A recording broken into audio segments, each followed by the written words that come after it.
Today, I am joined by not only a longtime NHL video coach who actually worked with Rick Tocchet on the Arizona staff for 3 years, not only an analyst here for us at ALLCITY and the host of Inside the Coach's Room on YouTube, but the star of a most recent Carolina Hurricanes social media post. It is our pal Petey, Steve Peters, joining us. What's going on today? Bill, I tell you what, Bill, all publicity is good publicity, right? Like, I am Absolutely. so popular now that I'm being in NHL Twitter dumb. I'll take it. I still think they're boring, Listen, but beauty is in the eye of the beholder. Their fans can love winning all they want. exactly. Their That's how games they have aren't to win. interesting. Exactly. Their games aren't interesting. That is how they have to win, and that's how they play. So you win how you have to win. So good on them. I don't think the New Jersey Devils were boring. They also ruined my childhood by continually beating the Flyers. Like Exactly. I didn't get the Flyers didn't get extra points for being more interesting to watch. But Exactly. we are here to talk today about Rick Tocchet. First of all, Petey, you served your long time on the Coyotes staff as a video coach, and you worked under Rick Tocchet when he was the head coach there. What was your role with the Coyotes under Tocchet? Well, it's funny. I get my title was, I've always been a video coach, but I've been there so long, so I finally got the title of an assistant coach in charge of video. So I was assistant coach video, but under Tocchet, you got to keep in mind at that time frame, the staffs were smaller in the National Hockey League. I mean, the staffs have exploded now, where they have so many assistant coaches. Rick Tocchet had 2 assistant coaches and me. And so we had John McLean, Scotty Allen, who's now they're both coaching other places, but they were small staff. So everybody's got to pull the rope when Rick Tocchet's part of your head coaching staff. So I got to be pretty involved with Rick Tocchet there, and I credit him a lot for letting me have that latitude and learn a lot about the game under him. He was a great guy to me personally, so I'm really excited about this opportunity for him.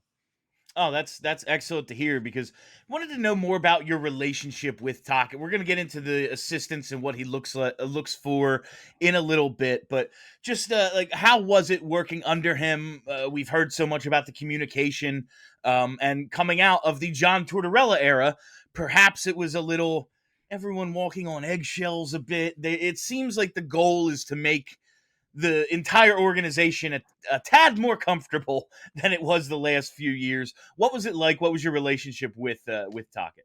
Yeah, I think what Tocchet wants to do, and you hear a lot about culture, and I think that word's overused, so I'm not going to say it. He built a community. And I think what's important to Rick Tocchet, most importantly, is he was a player.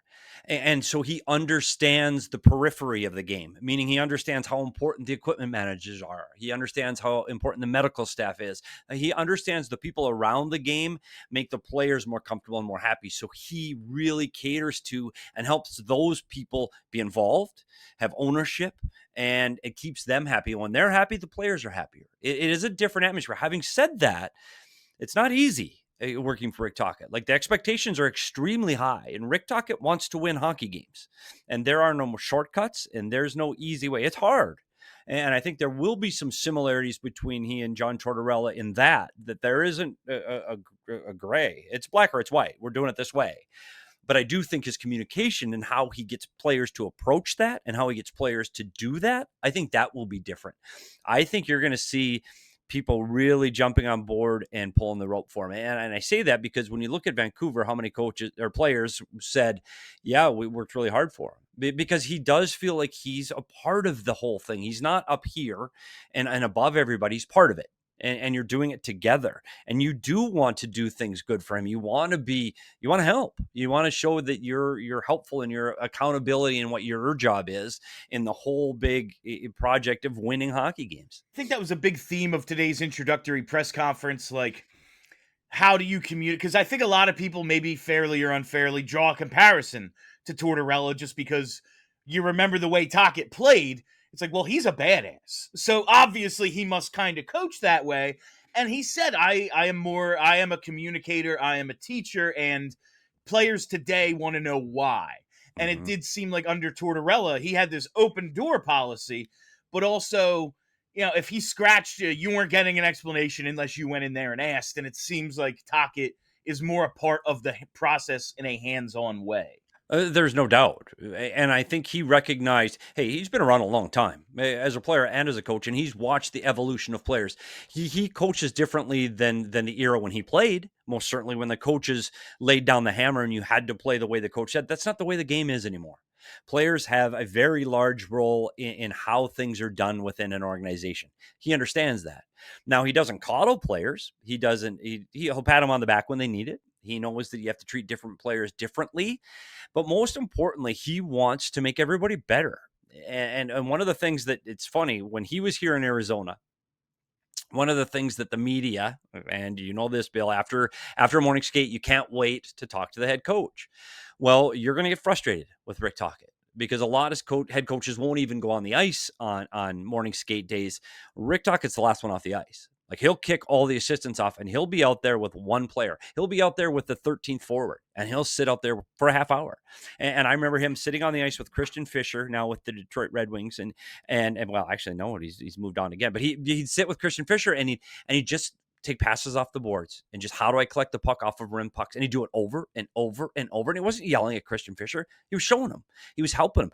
His biggest asset is he wants to teach players one-on-one. He loves that. Like if he could sit on the ice in practice and be one-on-one with a player to teach them any skill to make that player better, he thrives upon that. And I think people would be surprised to see that side of Rick Tocchet, that he is that hands-on, one-on-one teaching to make players better. And I think a player like Matvei Michkov is going to really benefit from that because he's a guy, hey, if you want to learn how to play the game of hockey and do it the right way, Rick Tocchet's not a bad way to learn from.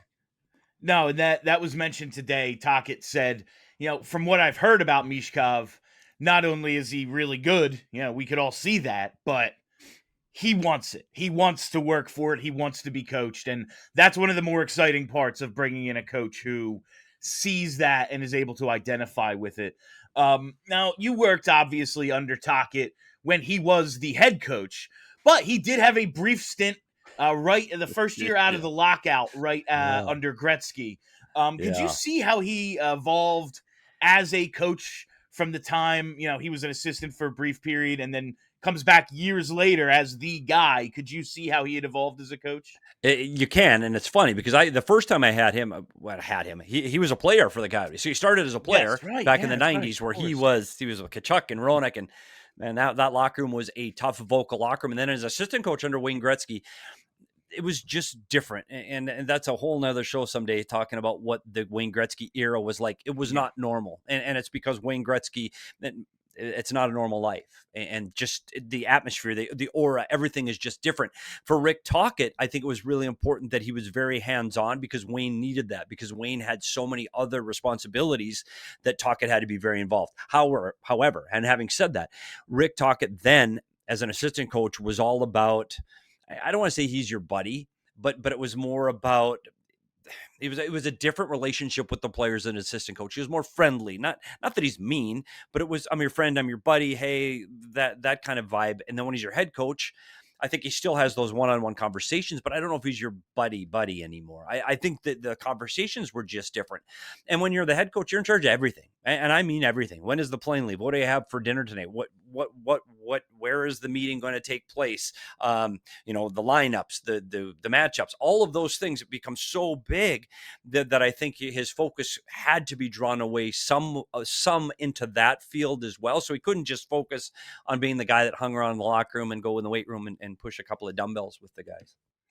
And that's what we've heard so often about why it's difficult for assistants to get that job with the same organization. Like, okay, head coach is gone. Oh, you would think, well, okay, we can just promote this guy. But the relationship with the players is such that it can come off as disingenuous. Like, well, you were my friend and now you're telling me what to do. And it's kind of a no back and forth situation. Were you lying to me then or are you lying to me now? It seems like one of those difficult things. So you see Rick Tocchet, he comes back, whatever it was, 10 years later as the head coach. Probably not a lot of carryover between that locker room, and that's probably the way it has to be if that's going to be the situation. Yeah, but I think what it does too, Bill, and I think one thing that makes it easy, and even John Tortorella, one of the things that he did in the positive side is John Tortorella was honest with his players. At least that's what I hear, and Rick Tocchet's going to do the same. If you're not playing, you're going to understand why. If your ice time is changing, you're going to understand why. If you were playing 18 minutes and now you're playing 13 minutes, you're going to understand why. Because I tell you this, Rick Tocchet has one mission. It's to win hockey games. He's not there to make everybody feel warm and fuzzy and make sure everybody's got the right ice time and everybody's agents are in the right. No, dude wants to win. And he'd really like to win a Stanley Cup in Philadelphia. I think that he's shown he had opportunities to coach in a lot of different places. And I think it was important to him, and he is a Philadelphia Flyer. I know he played with a lot of organization, but he's a Flyer. He plays Flyers hockey. He understands what it means to be a Flyer. And I think that's incredibly important for this organization and this franchise at this very time, that they get someone in there that understands it. Here's what the city's about. Here's what the franchise is about. And I think they got the right guy at the right time. But to your point, he's not what everybody thinks he is. He's not a big bully. He's not a guy that was as tough as he was on the ice. He's cerebral. He's a very, very good X's and O's coach. He is always looking for an advantage in how he can get better as a coach and how he can make your team better, not just by rah-rah and being tougher, but it is structural. It is systems. And I think people would be surprised to hear how good he is at that side of the game. Yeah, that's the thing we're really looking forward to getting to seeing, just because we know Rick Tocchet, while he has been a Flyer and he had 2 stints here, he's been away from the organization for so long. So you look back and see the highlights, and I remember him more from his second stint with the team. But like my core memory of him in that second stint is he had a fight with Scott Stevens, and he is not a young man at that time. And you see the highlights from the '80s and go, "That's what a Flyer is." So that's our perception. But it seems like we're finding his personality is a little different than the 100 points, 200 penalty minutes guy when he was a player. So we're looking forward to getting to that. But what would you say his strengths are as the head coach? We've heard so much about the communication and the teaching. Like, why is it that the hockey world sees him as a premier coach? Because I think that's been the disconnect for fans who aren't involved directly with the game and everyone who's telling us, because you look at his resume and go, okay, he's made the playoffs a couple times. He's done fine, but nothing stands out. Like, you look at Mike Sullivan and go, oh, yeah, of course, sure. What is it that makes everyone believe he is this excellent head coach? And this is where it's difficult to say. Mike Sullivan had really good teams. He's coaching Crosby, Malkin, and when you look at what Rick Tocchet did coming into Arizona, people couldn't name 5 people on that team. And he took a team and made them into that within 2 years, there was a team that was fighting for the playoffs. That was a team that was in last. And he does that because what we talked about, the relationships and the communication. And it is key because everybody understands what the mission is. Everybody is on the same page, and we understand that the accountability from everybody, the accountability from the guy that's driving the Zamboni to your first line center is all the same. We are all in this together. And I think he really wants to sell that this is a partnership. This isn't just me up here and you guys down here. We're doing this all together because we all want the same goal. And I think that translates to where the players, they have this internal accountability that they want to be better. Not that they necessarily want to prove it to him, but they want to be able to prove it to the organization, to the group, to the team, to the shared mission. And I think that's one of his biggest assets, is being able to get everybody to buy in, to go, oh, okay, I get it. It's not me versus him. It's me with him versus everybody else. And I do think that helps bind a team. And it's hard. It's hard to get that where everybody's pulling the rope the same way. And trust me, there are going to be guys that don't like Rick Tocchet on the Philadelphia Flyers. Of course there are. There's going to be guys that are sitting out nights that are going to be mad. Of course there are. But they're going to understand why. And they won't be sitting in the dark going, I don't get why I'm not playing. So I do think that's part of it. And then secondly, it's his compete. And they're losing isn't necessarily an option. Now, when I said that, his first time in Arizona, we lost a lot. We lost a lot when he first got here. So he had to understand that there were differences in winning and losing hockey games versus getting better and taking a small win. Our power play was better today. Our forecheck was better today. And he was able to take little wins. And I think that his competitive nature, even if it was the little things, even if it was, hey, our power play was 1 for 4 today instead of 0 for 5, like last game, that was better. That was an improvement. And he could still find the positives when things were difficult. And for a team like Philadelphia, I like the direction Philly's going. I've talked with you about this, Bill. I'm not sure they're quite ready for a big push yet, but they're going in that direction. they're going in that direction. So if you can get Rick Tocchet in there now, so when they are 2 years down the road, 3 years down the road, experienced veteran players, they can bring in some guys. They've got the young players that are in their system now. Now you go, okay, we've done it together. We've gone through war together. Now let's go win. And I think it's going to be, I tell you what, I'm excited for him to be in Philadelphia. And I think this is going to be fun for Flyer fans. We are certainly hoping so, Petey. We talked about this a bit while we were setting this up. Tocchet, I think, maybe has this perception because of some of the things that went on in Vancouver, specifically with Elias Pettersson. He wants to maybe, reprogram the brain of a high-skilled player or a young player to be more direct. And when some fans hear that, they think, oh, you want to turn, a potential star into a dump and chase grinder. What do you think his relationship is with that sort of player, the high skill guy who maybe isn't exactly what Tocchet is looking for in a player? One of the things you have to look at what his background is in coaching. And we talked about the Pittsburgh Penguins. And when he came to Arizona, it was fresh off a Stanley Cup win with the Pittsburgh Penguins. And his expectations are what you see from the work ethic from Sidney Crosby. And that's what he wants everybody to play like. And I don't mean play like Sidney Crosby. That's not what I mean, because you don't play with that skill set. Yeah. You play with that competitive nature. You play with that passion. Even if you're a high skilled player, you can still play like that. And the best example I can give, again, we have to go back to Arizona, was with Clayton Keller. And Clayton Keller, very high skilled player, smaller player, but he was a player in his first couple of years in Arizona, was very perimeter. And everything would be on a rush. He'd stop up over the blue line, wait for everybody to open up some space for him, and then he'd shoot or deliver the pass. In the offensive zone off the cycle, he would stay to the outside, and shots would come from outside the dots. With Tocchet, he helped him to understand, if you are going to play in this league and you want to be a goal scorer in this league, you are going to have to find your way to the interior. You're going to have to find your way inside the hash marks into the blue paint. And now Clayton Keller tied the franchise record in Arizona the last year they were in Arizona with Keith Tkachuk. And now he set the record and his career high in Utah based on those principles of getting to the inside.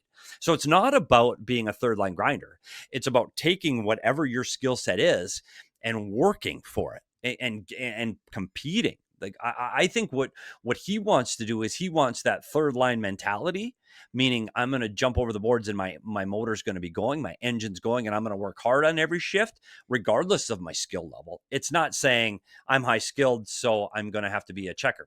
Absolutely not. But Rick Tocchet wants to be as creative as possible. Trust me. He just wants people to compete. He wants people to move their feet, and he wants to play fast.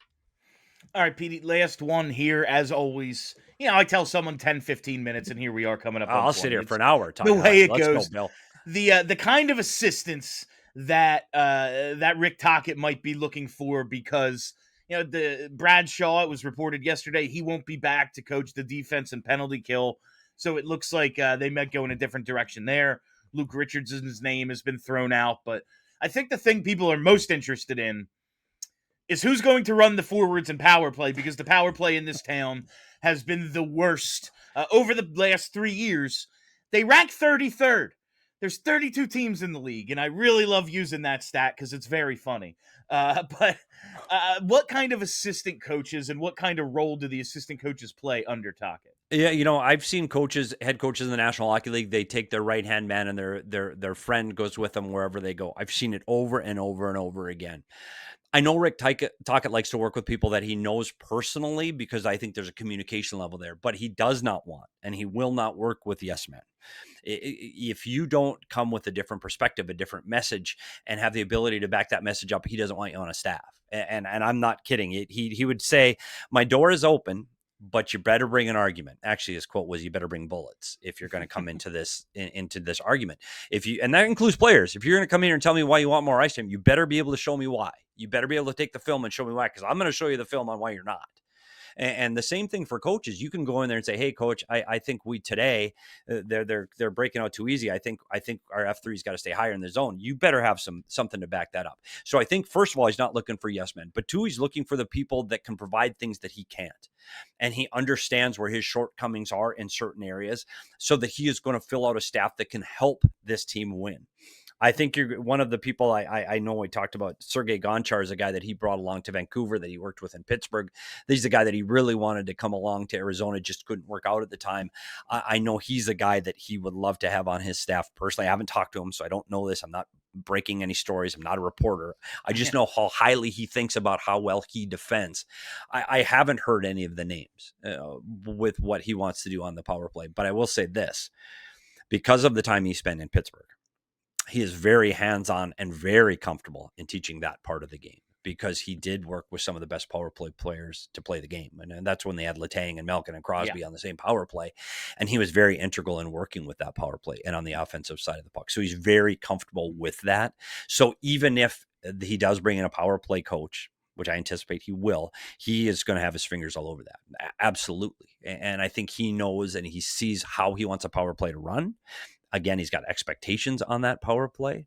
And I know in Arizona, he was very, very hands-on in Arizona, but Arizona didn't have, let's face it, and I know it's a young Clayton Keller, they didn't have the players, and that's not a knock against Arizona. They just weren't ready yet. And I think you're starting to see in Philadelphia where I thought they were better early this season on the power play, and I thought they had some steps. The biggest key for them is trying to keep that core that they had on the power play this year in the right positions, not flipped on their wrong hand. I want Michkov on the right circle, but that's me.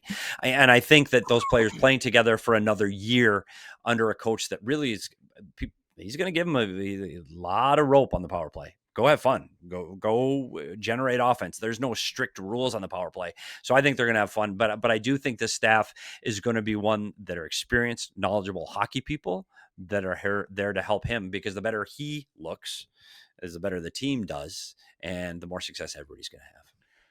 Petey, it has been a pleasure as always. Let the people know where to find your work. Bill, thanks for having me again on PHLY. I can't wait to do this a little bit more often, and hopefully we can sneak talk it on here. And I'd love to, if you do, I'd like to sneak in the green room at least. Catch me on Inside the Coaches Room on YouTube. And I know everybody's pumping their stuff, but honestly, check it out. If you're new to the game of hockey, especially, there's some tutorials on how to watch the game, some of the basic rules, so you can watch and hang out with your friends and talk hockey, so you can learn a little bit more about the game. And I'm breaking down all of these goals in the playoffs, so you can see how they're scored, who's making mistakes, who's making great plays. And I'm having a lot of fun with it. I think it's the game happens too fast, and there's not a lot of time to go back and look at things a little bit slowed down, and I'm having a great time doing it. No, even the little bit of work you've done for us in the past, I watch every game. I have to pay 10. Okay.